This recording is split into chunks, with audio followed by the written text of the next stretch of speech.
Hello everyone, welcome back to the YouTube channel Dr. Alam Services. I am Mohammad Wais Alam, final year MBBS student at government medical college Fatehpur.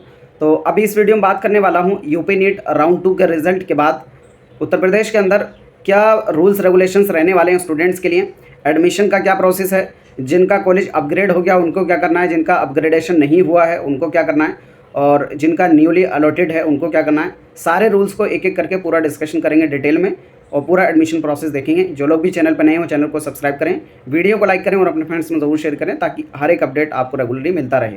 अभी अगर आप official website जो UP NEET director general medical education की है उन दोनों में किसी पर भी जाकर देखेंगे तो अभी तक राउंड 2 के एडमिशन प्रोसेस और रूल्स रेगुलेशन से रिलेटेड कोई भी नोटिफिकेशन नहीं आया है। नॉर्मली ऐसा होता है जैसे ही रिजल्ट आता है उसके बाद जो रूल्स हैं एडमिशन के कि अपग्रेडेशन के लिए क्या रहने वाले हैं, फ्री एग्जिट के लिए क्या रहने वाले हैं और जिनको न्यू अलॉट हुआ उनके लिए क्या रहने वाले हैं, अलग से एक नोटिफिकेशन आता है जिसमें सारे रूल्स लिखे रहते हैं। लेकिन इस साल अभी तक कोई भी नोटिफिकेशन नहीं आया है जब तक मैं वीडियो बना रहा हूँ। अगर बाद में कोई नोटिफिकेशन आता है तो उसका हम अपडेट दे देंगे। अभी जो मैं इसमें रूल्स बताऊंगा वो पिछले साल तक जो रूल्स रहे हैं जिस बेसिस पर एडमिशन होता था उसी के बेस पर आपको बताऊंगा। और अगर नोटिफिकेशन नहीं आता तो क्या अल्टरनेटिव ऑप्शन आपके पास रहता है, कैसे आपको कंफर्म करना चाहिए चीज़ों को, उसके बारे में बात करेंगे। तो देखो सबसे पहले तो एक एक करके सारी कैटेगरीज का क्या सिनेरियो रहेगा उसके बारे में बात करते हैं। पहले वो कैंडिडेट जिनको कोई भी सीट अलॉट नहीं है, नॉट अलॉटेड एनी सीट, ना तो फर्स्ट राउंड में उनको कोई सीट मिली है ना ही सेकंड राउंड में, तो ऐसे कैंडिडेट को कुछ भी नहीं करना है। थर्ड राउंड के अंदर चॉइस फिलिंग करनी है, डायरेक्टली वो थर्ड राउंड में चॉइस फिलिंग के लिए एलिजिबल रहेंगे। ना ही रजिस्ट्रेशन करने की ज़रूरत है, ना ही चॉइस फिलिंग ना ही फीस पेमेंट करने की ज़रूरत है, डायरेक्टली वो चॉइस फिलिंग करेंगे। चॉइस फिलिंग करना मैंडेटरी है, इस चीज़ का ध्यान देखेंगे कि चॉइस फिलिंग अगर आपने नहीं की तो माना जाएगा कि आपने पार्टिसिपेट ही नहीं किया। ठीक है, तो जिनको अभी तक कोई कॉलेज नहीं मिला वो डायरेक्टली चॉइस फिलिंग करेंगे थर्ड राउंड के अंदर। अगले आते हैं ऐसे कैंडिडेट नॉट अपग्रेडेड, यानी फर्स्ट राउंड के अंदर उनको सीट मिली थी और उन्होंने एडमिशन ले लिया और अपग्रेडेशन के बाद कोई भी उनको न्यू कॉलेज नहीं मिला है रिजल्ट आने के बाद, तो जो उनका पुराना कॉलेज है वो उनके पास बचा रहेगा। क्योंकि रूल यही होता है कि जो स्टूडेंट अपग्रेडेशन में जाते हैं अगर नया कॉलेज उससे बेटर मिल रहा होता है तो मिल जाता है, और नहीं मिलता है तो जो पुराना कॉलेज है वो बना रहता है। अब ऐसे कैंडिडेट के पास दो ऑप्शन है कि वो फर्दर दोबारा से और अपग्रेडेशन में जाना चाहते हैं या फिर जो कॉलेज मिला है उसी के साथ संतुष्ट हैं। दो पॉसिबिलिटी उनके पास बनती है। दोनों में क्या क्या करना है मैं एक एक करके दोनों सिनेरियोज को डिस्कस कर लेता हूँ। तो पहले तो ऐसे कैंडिडेट कि जो फर्दर अपग्रेडेशन चाहते हैं यानी आगे और अपग्रेडेशन चाहते हैं तो उनको सलाह यही रहेगी, ऑलरेडी क्लासेस आपकी स्टार्ट हो चुकी हैं तो कॉलेज में जाकर रिपोर्ट कर दो, क्लासेस करना स्टार्ट कर दो। अगर अपग्रेडेशन आप करना चाहते हो तो थर्ड राउंड में डायरेक्टली चॉइस फिलिंग करना। ठीक है, चॉइस फिलिंग आपको करनी होगी थर्ड राउंड में। उसके लिए कुछ भी फॉर्म नहीं भरना है, कोई भी फीस पेमेंट नहीं करना है, डायरेक्टली चॉइस फिलिंग करेंगे। यूपी के अंदर बाय डिफॉल्ट सभी स्टूडेंट एलिजिबल रहते हैं थर्ड राउंड तक चॉइस फिलिंग और अपग्रेडेशन के लिए। ठीक है, ऐसे कैंडिडेट जो कॉलेज मिल गया उसी में संतुष्ट हैं, यानी जो फर्स्ट राउंड वाली सीट थी उसी के साथ, तो उनको कुछ भी नहीं करना, कॉलेज में जाकर रिपोर्ट करें, वो भी पढ़ाई करें। अगले राउंड में बस चॉइस फिलिंग करने की जरूरत नहीं है ऐसे कैंडिडेट को, और जो उनका कॉलेज है वो ऑलरेडी कन्फर्म हो जाएगा।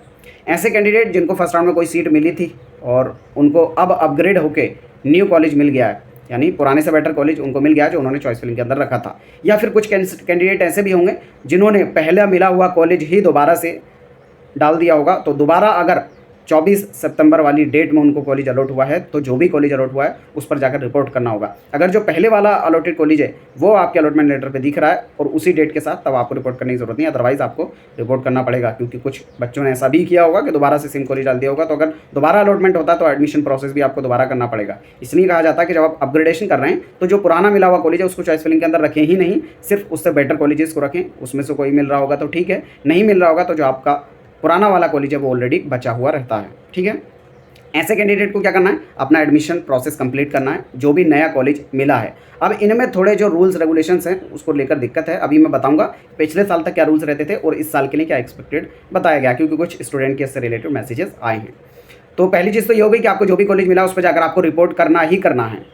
ये ना सोचें कि आपको जो पुराना कॉलेज था आप चाहें कि उसको वापस से ले लें, ऐसा नहीं होगा, क्योंकि वो सीट ऑलरेडी किसी दूसरे कैंडिडेट को अलॉट हो चुकी होगी। आपको जो नया कॉलेज अपग्रेडेशन के बाद मिला है उसी पर जाकर एडमिशन लेना होगा। अगर नहीं लेते तो पुरानी सीट आपकी ऑलरेडी जा चुकी होगी, ये नई वाली भी चली जाएगी और सिक्योरिटी भी आपकी चली जाएगी।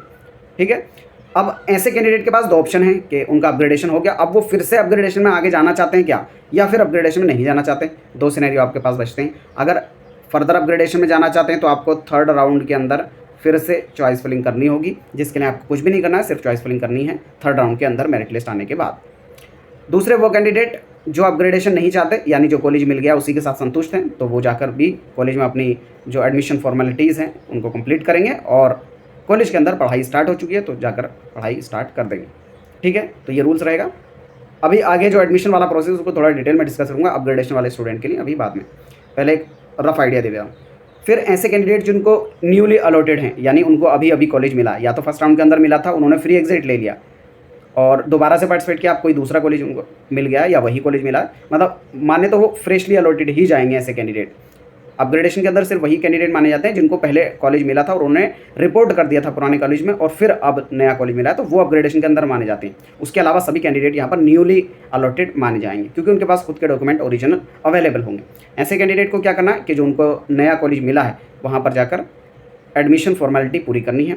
अगर गवर्नमेंट कॉलेज है, एक चीज़ का ध्यान दें, अगर गवर्नमेंट कॉलेज है तो जो गवर्नमेंट कॉलेज आपको मिला है उसी पर जाकर एडमिशन की फॉर्मेलिटीज़ करनी है पूरी। और अगर आपको कोई प्राइवेट कॉलेज मिला है तो आपके अलॉटमेंट लेटर पर जो नोडल सेंटर लिखा है उसी पर जाकर एडमिशन लेना है। ये नोडल सेंटर उस नोडल सेंटर से अलग है जो आपने फॉर्म फिलिंग के अंदर दिया था। जो आपने फॉर्म फिलिंग के अंदर नोडल सेंटर दिया था वो सिर्फ डॉक्यूमेंट वेरिफिकेशन के लिए था, एडमिशन के लिए नहीं था। उसमें तो आपने जो भी आपके पास से पास वाला कॉलेज होगा वो भरा होगा, लेकिन यहाँ पर आपका कॉलेज है उसके आसपास का गवर्नमेंट कॉलेज या उसके आसपास का बड़ा प्राइवेट कॉलेज, वहीं पर एडमिशन फॉर्मेलिटीज़ पूरी होंगी। ठीक है, तो उसी को नोडल सेंटर कहते हैं। तो जब आप लोग वेबसाइट पर जाएंगे, लॉगिन करेंगे, अपना अलॉटमेंट लेटर डाउनलोड करेंगे, तो वहीं पर जो अलॉटमेंट लेटर है उसमें लिखा होगा कि कौन सा नोडल सेंटर है, डेट्स सारी लिखी रहेंगी, उसी के अकॉर्डिंग आपको जाकर एडमिशन लेना है। एक चीज़ को और ध्यान दें, उसी में डॉक्यूमेंट्स क्या क्या चाहिए वो भी लिखे होंगे, उसके हिसाब से अपने डॉक्यूमेंट को रेडी कर लेंगे। अब ऐसे कैंडिडेट के पास भी दो ऑप्शन है कि वो फर्दर अपग्रेडेशन में जाना चाहते हैं या फिर नहीं जाना चाहते। अगर दोबारा से अपग्रेडेशन में जाना चाहते हैं तो नेक्स्ट राउंड यानी थर्ड राउंड में चॉइस फिलिंग करेंगे, उनको और भी कुछ करने की ज़रूरत नहीं है। जो अपग्रेडेशन नहीं चाहते यानी जो कॉलेज मिला उसी के साथ संतुष्ट हैं, तो ऐसे कैंडिडेट को जाकर कॉलेज में रिपोर्ट करना है, एडमिशन लेना और पढ़ाई स्टार्ट कर देनी है और कुछ भी नहीं करना। जितने भी कैंडिडेट सिक्योरिटी रिफंड के लिए एलिजिबल हैं, पूरी काउंसलिंग खत्म होने के 2-3 महीने बाद आपकी जो सिक्योरिटी है वो वापस आ जाएगी।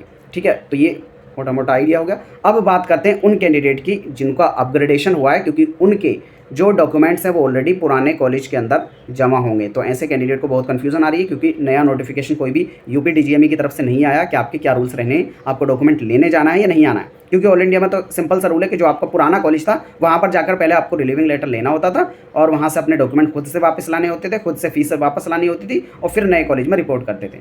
लेकिन पिछले साल तक जो यूपी के अंदर रूल थे वो ये थे कि जब आपने फर्स्ट राउंड के अंदर एडमिशन कराया होगा किसी कॉलेज के अंदर, चाहे गवर्नमेंट हो या प्राइवेट हो, आपको एक एडमिशन लेटर मिला होगा या फिर एनओसी मिली होगी या फिर रिलीविंग लेटर, कोई भी एक लेटर आपको दिया होगा ज़रूर उन्होंने, जिससे ये कन्फर्म होता है कि आपको इस कॉलेज के अंदर एडमिशन मिला है और आपके डॉक्यूमेंट सबमिटेड हैं। तो वो जो आपको एडमिशन लेटर मिला होगा या कोई स्लिप मिली होगी उसकी बेसिस पर ही नए कॉलेज में जाकर आप एडमिशन ले सकते हैं। उस रिसिप्ट को, उस एडमिशन लेटर को आप दिखाएंगे कि मैं पुराने कॉलेज में एडमिशन ले चुका हूं। सिर्फ उसी रिसिप्ट के बेस पर आपको नए कॉलेज के अंदर एडमिशन मिल जाता था गवर्नमेंट कॉलेजेस के अंदर, और जो फीस है वो आपको दोबारा से नए कॉलेज के अंदर जमा करनी होती थी और पुराने कॉलेज से बाद में जो आपकी फ़ीस है, अगर वो डीडी होता था तो आपको ट्रांसफ़र कर दिया जाता था, फीस होती थी तो आपसे अकाउंट की डिटेल लेकर कॉलेज के अंदर जाना होता था, अपनी कॉलेज की अपनी जो अकाउंट की डिटेल्स है वो देते थे और वो आपकी फ़ीस को वापस कर देते थे। पिछले साल तक का ये रूल रहता था। आपको पुराने वाले कॉलेज में जाने की ज़रूरत नहीं पड़ती थी, लेकिन अभी कुछ स्टूडेंट को कुछ कॉलेजेस का ये मैसेज रहा है जहाँ पर उन्होंने बोला है कि अगर आपका अपग्रेडेशन हुआ है तो पहले वाले अलॉटेड कॉलेज में भी जाना है और वहाँ से रिलीविंग लेटर लेना है। जो नीचे मैसेज है वो मैं आपको दिखा देता हूँ, कुछ स्टूडेंट के पास जो रहा है। क्या मैसेज है? ये है ऐसे कैंडिडेट के लिए जिनका अपग्रेडेशन हो गया है। तो इन्होंने इसके अंदर बोला है कि ऐसे कैंडिडेट को जो पहले वाला कॉलेज है उसमें जाकर रिपोर्ट करना है और रिज़ाइनेशन देना है और रिलीविंग लेटर लेना है। यहाँ पर लिखा ना, submit your resignation and get relieving letter. वो रिलीविंग लेटर लेकर नए कॉलेज के अंदर जाना और फिर एडमिशन लेना है। लेकिन जो डॉक्यूमेंट है यहाँ पर भी आपके कॉलेज टू कॉलेज ट्रांसफ़र हो जाएंगे, क्योंकि स्टेट काउंसलिंग के अंदर आपस में कॉलेज का कॉन्टैक्ट रहता है, वो एक दूसरे को जो डॉक्यूमेंट्स हैं वो भेज देते हैं। बाकी जो आपकी फ़ीस है, अगर आपने डीडी दिया था तो जो 2000 एडमिशन का चार्ज है वो आपका लगेगा, आपको देना होगा और डीडी आपको वापस मिल जाएगी। अगर ऑनलाइन दिया था तो आपको अपनी बैंक अकाउंट डिटेल्स देनी होगी, वो उसमें वापस आपकी जो फ़ीस है वो करा देंगे। गवर्नमेंट वाले कॉलेजेस की बात यहाँ पर चल रही है, और जो आपके 2000 रुपये का एडमिशन चार्ज है वो लग जाएगा। अगर प्राइवेट वाले हैं तो आपका सबका डीडी ही यहाँ पर जमा हुआ होगा, तो इस केस में आपका डीडी आपको वापस मिल जाएगा। आपको 2000 जो एडमिशन का चार्ज है वो देना होगा और फिर इस सेम डीडी को आप नए कॉलेज में जाकर जमा कर सकते हैं, क्योंकि सबका डीडी एक ही नाम से बनता है, director general medical education payable eight Lucknow. तो प्राइवेट वाले स्टूडेंट क्या करेंगे, जो उनका पुराना डीडी है पुराने कॉलेज से मिलेगा, पुराने वाले नोडल सेंटर से, तो वो आपको डीडी ले जाकर नए नोडल सेंटर पे, अगर कोई दूसरा आपको चेंज हुआ है तो वहाँ पर जाकर जमा कर देंगे। अगर पैसा आपका ज़्यादा है, यानी पुराने कॉलेज की फ़ीस ज़्यादा थी, नया जो कॉलेज मिला उसकी फ़ीस कम है, तो ऐसे केस में जो आपकी बची हुई फ़ीस है वो कॉलेज की अदर फ़ीस में जुड़ जाएगी। जैसे आपका सिक्योरिटी अमाउंट हो गया, हॉस्टल की फ़ीस हो गई, उसमें जुड़ जाएगी। अगर आपका पहले फ़ीस कम थी और अभी जो नया कॉलेज मिला उसमें फ़ीस ज़्यादा है, ऐसे केस में क्या होगा कि आपको एक दूसरा डीडी बचे हुए अमाउंट का बनवाना पड़ेगा। फॉर एग्जाम्पल, पहले किसी कॉलेज की फ़ीस थी, जो उसको कॉलेज मिला था उसकी 12 लाख फीस थी और 12 लाख का डीडी जमा हुआ है। नया कॉलेज किसी स्टूडेंट को मिला, उसकी 14 लाख फीस है, तो ऐसे केस में 2 लाख का और अलग से डीडी सेम नाम से बनवाना होगा। Director general medical education payable eight Lucknow. अभी क्या एड्रेस है वो भी मैं दिखाऊंगा, ठीक है। तो जो ब्राउचर में एडमिशन वाले रूल्स थे ये मैं आपके सामने यहाँ पर दिखा रहा हूँ कि क्या रूल्स हैं, किसके नाम से आपको जो है अपना CTS डिमांड ड्राफ्ट बनवाना है, प्राइवेट वाले स्टूडेंट को स्पेशली।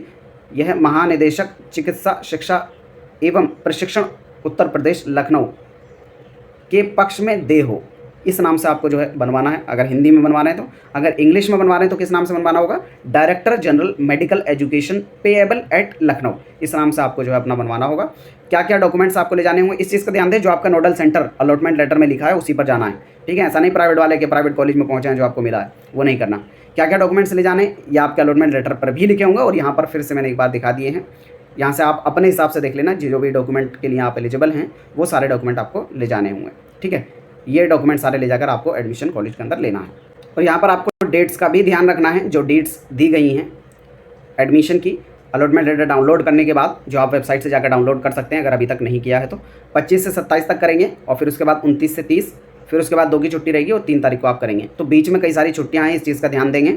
ये डॉक्यूमेंट तो आपको सारे मिल जाएंगे। कुछ डॉक्यूमेंट ऐसे होंगे जो कॉलेज में ही मिलेंगे, जैसे आपका बॉन्ड हो गया या फिर डॉक्यूमेंट वेरिफिकेशन सर्टिफिकेट हो गया। ये सारे डॉक्यूमेंट, इनका जो फॉर्मेट आपको कॉलेज के अंदर ही मिल जाता है, तो आप कॉलेज में पहुँचें या फिर जो भी नोडल सेंटर है वहाँ पर पहुँचें, वहाँ आपको फॉर्मेट मिल जाएगा और आप अपना एडमिशन प्रोसेस कंप्लीट कर सकते हैं। अब यहाँ पर एक और इन्फॉर्मेशन मुझे ऐसे स्टूडेंट को देनी है जिनका अपग्रेडेशन हुआ है और नया कॉलेज उनको मिला है। तो देखो, अभी कुछ भी रूल क्लियर नहीं है क्योंकि नया नोटिफिकेशन इस साल का आया नहीं है, हमने पुराने के हिसाब से बता दिया है। और जो नीचे नोटिफिकेशन कुछ स्टूडेंट्स को मिला था उनके कॉलेजेस की तरफ से, वो मैंने बता दिया। आपको क्या करना है, जो आपका पुराना कॉलेज है, जो आपको फर्स्ट राउंड में मिला था, जहाँ पर आप एडमिशन ले चुके थे, वहाँ पर आप कांटेक्ट करेंगे। ऑलरेडी आप वहाँ के कॉलेज के ग्रुप में होंगे, नहीं है तो वेबसाइट पर जाएं, उनका हेल्पलाइन नंबर निकालें, उनसे पूछें कि हमें नया कॉलेज अपग्रेड हो गया है, दूसरे कॉलेज मिला है हमें, अब हमें क्या करना है। तो वो लोग बताएंगे। अगर आपको दोबारा से कॉलेज में वो लोग बुलाते हैं, चाहे नोडल सेंटर वाले प्राइवेट के लिए, गवर्नमेंट वाले गवर्नमेंट कॉलेज के लिए, ठीक है, दोनों का बता रहा हूँ। अगर वो लोग कहते हैं कि आपको कॉलेज में आकर पहले रिजाइनेशन देना है और रिलीविंग लेटर लेना है, फिर नए कॉलेज में जाकर रिपोर्ट करना है, तो आपको वैसा ही करना पड़ेगा। और अगर कॉलेज वाले कहते हैं कि यहाँ आने की ज़रूरत नहीं है, सिर्फ जो आपको एडमिशन लेटर मिला था, यानी जिस तरह पिछले साल होता था कि आप सिर्फ एडमिशन लेटर ले जाकर जो नया कॉलेज मिलता था या जो नया नोडल सेंटर होता था वहाँ पर जाकर आप अपनी एडमिशन फॉर्मेलिटीज़ पूरी करते थे और आपका जो फीस और डॉक्यूमेंट है वो आपको शिफ्ट कर दिया जाता था। अगर वो लोग बोलते हैं ऐसा हो जाएगा तो फिर नए सेंटर पे जाएं, नोडल सेंटर पे, जो चाहे आपका कॉलेज हो या नोडल सेंटर हो, वहाँ जाकर अपनी एडमिशन फॉर्मेलिटी पूरी करें। लेकिन क्योंकि कुछ कॉलेज वालों ने अगर ऐसा बोला है कि पहले पुराने कॉलेज में जाकर रिजाइनेशन करके रिलीविंग लेटर लेना है, फिर नए कॉलेज में रिपोर्ट करना है, तो ऐसा ही होगा मुझे लगता है सभी कॉलेज में, क्योंकि कोई ऑफिशियल आया नहीं है। तो आप पुराने कॉलेज में पहले कांटेक्ट करें, वो जैसा कहें उसके हिसाब से ही आपको करना है। जो नया कॉलेज मिला है वहाँ पर भी एक बार कांटेक्ट कर सकते हैं कि हमें सिर्फ अलॉटमेंट लेटर और जो हमारा पुराना एडमिशन लेटर है पुराने कॉलेज का, उसकी बेस पर एडमिशन मिल जाएगा या नहीं। दोनों में जो कोऑर्डिनेटेड आता है, आप लोग जैसा भी हो, आपके कॉलेज वालों ने क्या बताया एक बार कमेंट्स में ज़रूर बता देना, ताकि सभी स्टूडेंट को इसके बारे में पता चल जाए, क्योंकि ये चीज़ क्लियर है नहीं। बाकी अगर कोई अलग से रूल आता है या कोई नया चेंज होता है तो उस पर मैं वीडियो बनाकर आपको बता दूंगा। कोई क्वेरी या डाउट बचता है नीचे कमेंट बॉक्स में बता सकते हैं। मिलते हैं नेक्स्ट वीडियो में, तब तक के लिए थैंक यू।